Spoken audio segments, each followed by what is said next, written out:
생명의 샘가 이용을 목사입니다. 오늘은 4월 10일 월요일이죠. 주 안에서 복된 한 주간의 출발이 되시기를 바랍니다.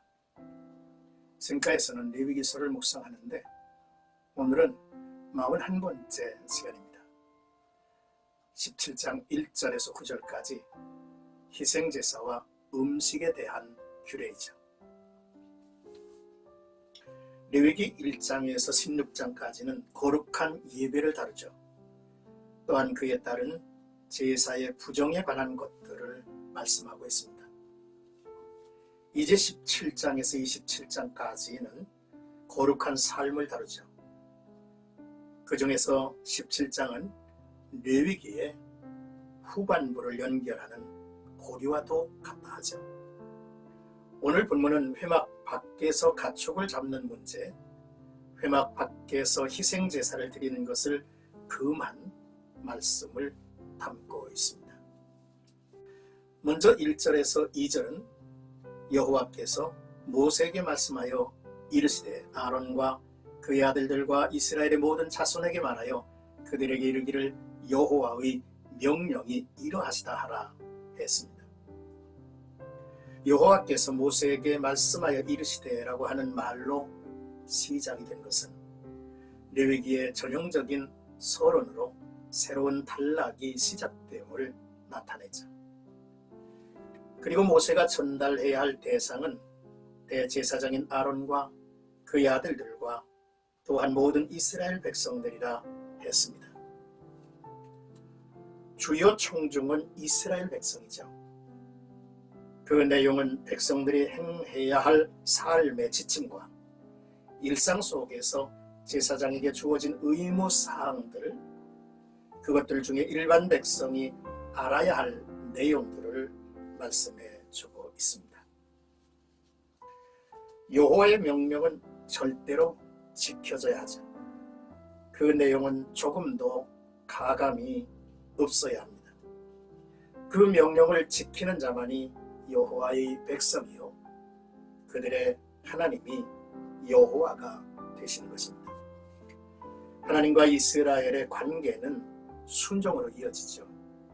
그렇지 못하면 백성 중에서 끊어지리라 했습니다.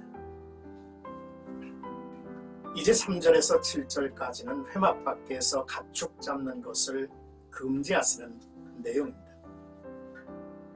이스라엘 집의 모든 사람들이 소나 어린 양이나 염소를 잡는 그러한 동기는 여호와 앞에 제사의 제물을 드리기 위한 것과 자신들의 식용으로 사용하기 위해서입니다.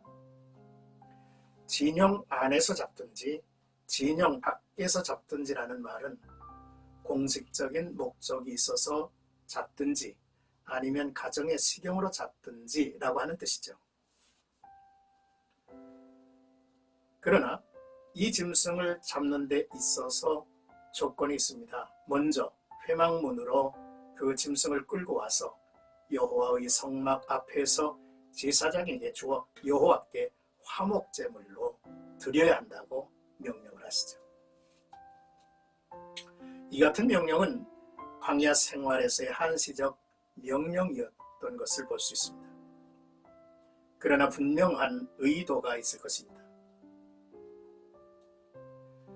그 첫 번째 의도는 피 흘림에 대한 철저한 교육을 위해서일 것입니다. 피는 생명이죠. 이를 통해서 생명을 존중하고 생명의 근원이 여호와이심을 배워야 할 것입니다. 또한 이교도들은 짐승을 잡으면 그들의 신에게 제사하고 먹었죠. 이스라엘의 진영 밖에서 짐승을 잡을 경우 애굽이나 가나안 땅에 거하는 사람들의 행위를 따르게 될 것이기 때문이죠. 7절 말씀에 그들은 전에 음란하게 섬기던 염소에게 다시 제사하지 말 것이니라. 이는 그들이 대대로 지킬 영원한 규례니라 라고 말씀을 하셨습니다. 또한 이스라엘 사람들이 짐승을 잡을 때 회막으로 끌고 와서 먼저 화목제로 드려야 했는데요.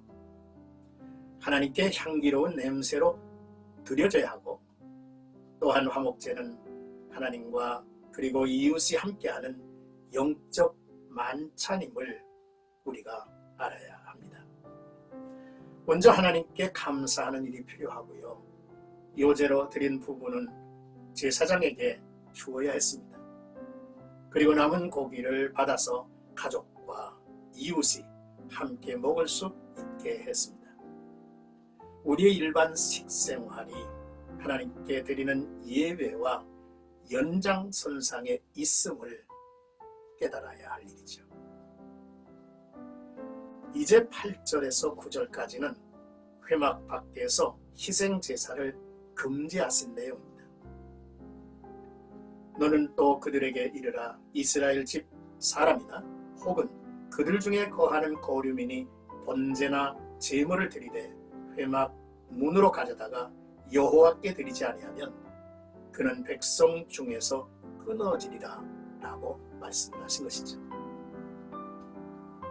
희생제사에 대한 이 규례는 제사장은 물론 이스라엘 집의 모든 사람에게 주신 영원한 규례라 하셨습니다. 이뿐 아니라 이스라엘에 거하는 타국인에게도 적용이 되었습니다. 5절에서 7절의 말씀 같이 다른 신들이나 귀신에게 제사를 드리는 일을 차단하려는 의도가 있는 것이죠.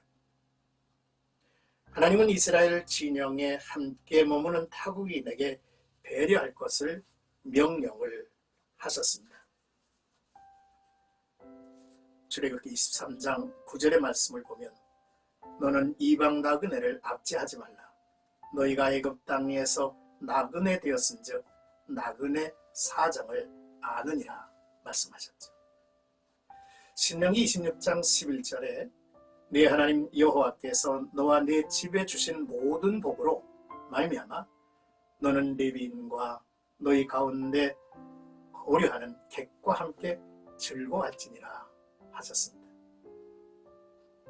이토록 하나님은 타국인에 대한 관심과 배려를 갖게 했죠. 그러나 타국인들이 이스라엘 진안에 머문다면 이스라엘 사람들의 규범을 따라야 했습니다.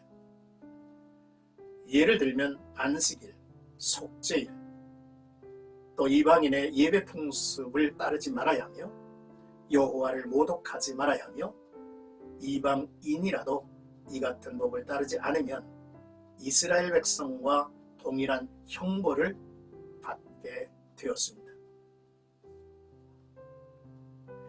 백성 중에서 끊어지리라 라고 하시는 말씀을 우리가 주목해야 하죠. 사랑하는 생각하죠 여러분, 오늘의 본문 말씀을 통해서 하나님이 명령하셨고 또한 회막 밖에서 가축 잡는 일을 금하시고 회막 밖에서 희생제사를 행하는 일을 금지하신 내용을 우리가 살펴보았습니다. 이 말씀을 묵상하면서 첫째, 모든 사람이 하나님의 말씀에 귀를 기울여 청정해야 하겠다는 것입니다. 하나님의 말씀을 청정하는 것이 삶에 있어 우선순위가 되어야 하기 까닭이죠. 둘째, 하나님 중심의 삶, 교회 중심의 삶이 참 중요한 것 같습니다.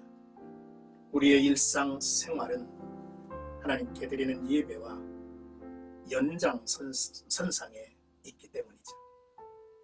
셋째, 우리는 어려운 이웃을 배려하고 하나님이 주신 모든 복으로 주의 종들과 이웃과 함께 즐거워해야 합니다. 또한 그들과 나눌 수 있어야 되죠.